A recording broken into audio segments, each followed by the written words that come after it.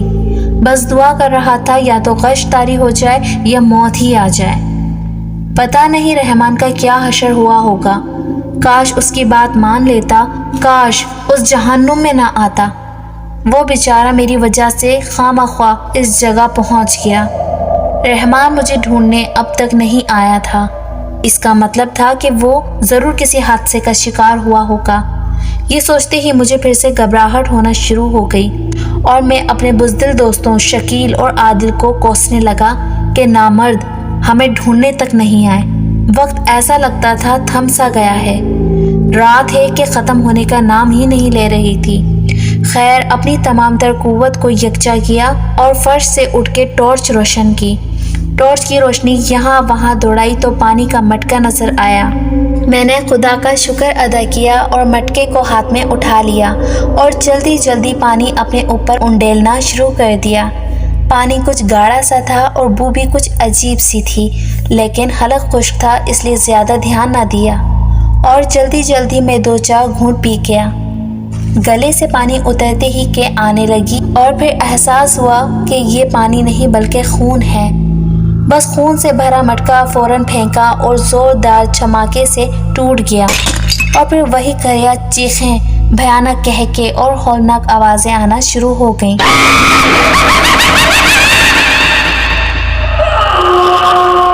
اب میں یہاں سے نکلنا چاہتا تھا، اس لیے جلدی سے ٹارچ روشن کی اور دروازہ ڈھونڈنے لگا۔ لیکن یہ کیا؟ جس کمرے میں ہوں اس میں تو دروازہ ہی نہیں تھا۔ یہ دیکھ کر میرا دماغ چکرا گیا اور میں فرش پہ پڑے خون سے پھسل گیا، جس کی وجہ سے توازن برقرار نہ رکھ پایا اور دھڑام سے گر گیا۔ ایک لمحے کے لیے خوش ہوا کہ اب بے ہوشی طاری ہو جائے گی اور میرا تھکا ہوا ذہن کچھ آرام کر سکے گا، لیکن یہ میری خام خیالی ہی تھی، کیونکہ میں گرا ضرور تھا لیکن بے ہوش نہیں ہوا تھا۔ کافی دیر یوں ہی پڑا رہا اور اپنی بے بسی پہ ملال کرتا رہا۔ دل ہی دل میں اپنے بنائے ہوئے فضول اصولوں کو بھی کوس رہا تھا۔ ایڈونچر کا بہت شوق تھا، لیکن اندر ہی اندر غیر مرئی مخلوق پہ بالکل یقین نہیں کرتا تھا۔ آج پہلی بار اتنا سب کچھ دیکھ لیا تھا کہ اب دل ہی دل میں توبہ کر رہا تھا کہ آئندہ کبھی ان چیزوں کے چکر میں نہیں پڑوں گا۔ ایسا لگتا تھا کہ یہ سب پاٹ دیواریں ہی اب میری قبر ہے اور میں اب یہاں سے کبھی نہیں نکل پاؤں گا۔ ایک آخری بار ساری ہمت یکجا کی اور پھر سے اٹھ کھڑا ہوا۔ ارادہ کر لیا تھا کہ مروں گا تو لڑ کے مروں گا، ایسے ہار مان کے نہیں مر سکتا میں۔ ٹارچ ایک بار پھر آن کی اور دیواروں کا جائزہ لینے لگا۔ اچانک ایک کونے میں دروازہ نظر آ گیا، جو کچھ دیر پہلے وہاں بالکل نہیں تھا۔ میں نے خوشی سے نعرہ مارا اور بہت خوشی سے دروازے کی طرف بڑھا۔ دروازے کو زوردار لات رسید کی اور دروازہ اپنے پارٹ سے اکھڑ کے دور جا گرا۔ میں جلدی سے باہر نکلا اور اندازہ ہوا کہ صبح ہو چکی تھی۔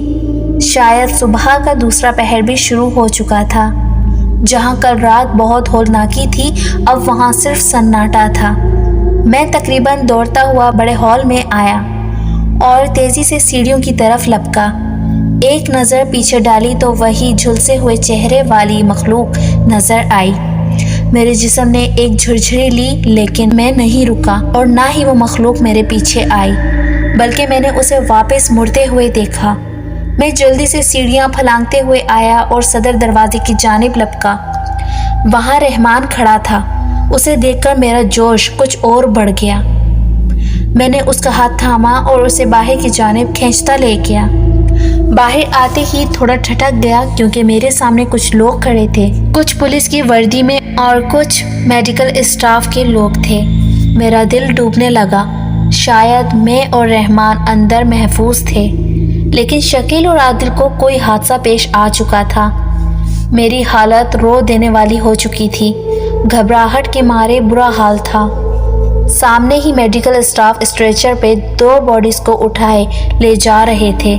میں جلدی سے ان کے پاس پہنچا اور زور سے چیخا، شکیل، عادل! وہ لوگ میٹرنیٹی ہوم کے مین گیٹ تک پہنچ چکے تھے۔